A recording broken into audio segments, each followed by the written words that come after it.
Sri motivation YouTube சேனலுக்கு வந்திருக்கிற உங்கள் எல்லாரையும் அன்போடு வரவேற்கிறேன்.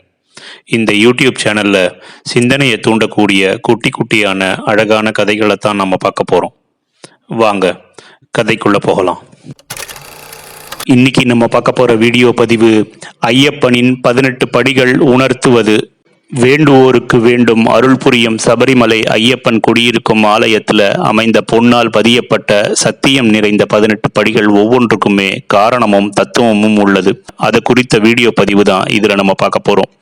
முதல் படி காமம். பற்று உண்டானா பாசம், கோபம், மோகம் ஏற்பட்டு புத்தி நாசம் அடையும், அழிவு ஏற்படும் அப்படிங்கிறது தான் அது உணர்த்துவது. இரண்டாவது படி குரோதம். கோபமே குடியை கெடுக்கும். கோபம் கொண்டவனையும் அவன் சுற்றத்தையும் அழித்துவிடும். பிறகு அதற்கு இடம் கொடுப்பதால் என்ன பயன் அப்படிங்கிறது தான் இரண்டாவது படி உணர்த்துவது. மூன்றாவது படி லோபம். பேராசைக்கு இடம் கொடுத்தால் இருப்பதும் போய்விடும். பேராசை பெருநஷ்டம், ஆண்டவனை அடையவே முடியாது அப்படிங்கிறது தான் மூன்றாவது படி உணர்த்துவது. நான்காம் படி மோகம். மதியீனம் ஆண்டவனை அடைய தடையாக நிற்கும் மதில் சுவர், அதை தகர்த்தெறிய வேண்டாமா? அதுதான் நான்காவது படி உணர்த்துவது. ஐந்தாவது படி மதம். மதம் கொண்ட யானையின் கதைதான். வெறி பிடித்தவன் கடவுளால் வெறுக்கப்படுவான் அப்படிங்கிறது தான் ஐந்தாம் படி உணர்த்தும் நியதி. ஆறாம் படி மாத்சரியம். பொறாமை கொண்டவனுக்கு வேறு பகையே வேண்டாம், அதுவே அவனை அழித்துவிடும் அப்படிங்கிறது தான் ஆறாம் படி உணர்த்துவது. ஏழாம் படி டம்பம். தற்புகழ்ச்சி கூடாது, அது அசுரகுணம் அல்லவா, அது நமக்கு ஏன் அப்படிங்கிறது தான் ஏழாம் படி உணர்த்துவது. எட்டாம் படி அகங்காரம். அகந்தை கூடாது, பிறப்புக்கே அதுதான் வித்து. பிறந்து பிறந்து இறந்து கொண்டிருக்க வேண்டியதன் முடிவில்லாத சோகச்சுமை அப்படிங்கிறத உணர்த்துவது தான் எட்டாம் படி. ஒன்பதாம் படி சாத்வீகம். விருப்பு வெறுப்பு இன்றி காமம் செய்தல் வேண்டும். சாத்வீக ஞானம் படைத்தவனுக்கு ஆண்டவன் அருள் எப்பொழுதும் கிட்டும் அப்படிங்கிறது தான் ஒன்பதாம் படி உணர்த்துவது. பத்தாம் படி ராஜசம்.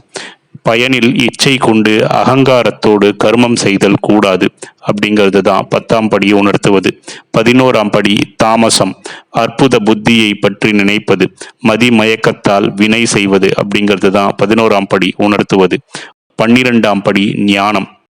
எல்லாம் ஆண்டவனின் செயல் என்று அறியும் பேரறிவை உணர்த்துவதுதான் 12ஆம் படி. 13ஆம் படி அஞ்ஞானம். உண்மை பொருளை அறிய மாட்டாது மூடி நிற்கும் இருள் அப்படிங்கிறது தான் 13ஆம் படி உணர்த்துவது. 14ஆம் படி கண். ஆண்டவனை கண்ணார காணவும் ஆனந்த கண்ணீரை உகுக்கவுமே ஏற்பட்டதுதான் 14ஆம் படி. 15ஆம் படி காது. ஆண்டவனின் மேலான குணங்களை கேட்டு களிப்பெனும் கடலிலே மூழ்க வேண்டும் அப்படிங்கிறது தான் 15ஆம் படி உணர்த்துவது. 16ஆம் படி மூக்கு.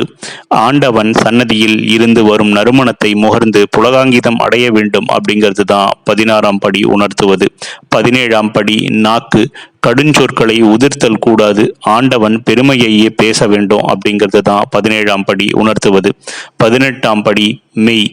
கரங்களால் ஆண்டவனை கூப்பி தொழ வேண்டும், கால்களால் ஆண்டவனின் சன்னதிக்கு நடந்து செல்ல வேண்டும், உடல் முழுவதும் பூமியில் படும்படி விழுந்து ஆண்டவனை நமஸ்கரிக்க வேண்டும்.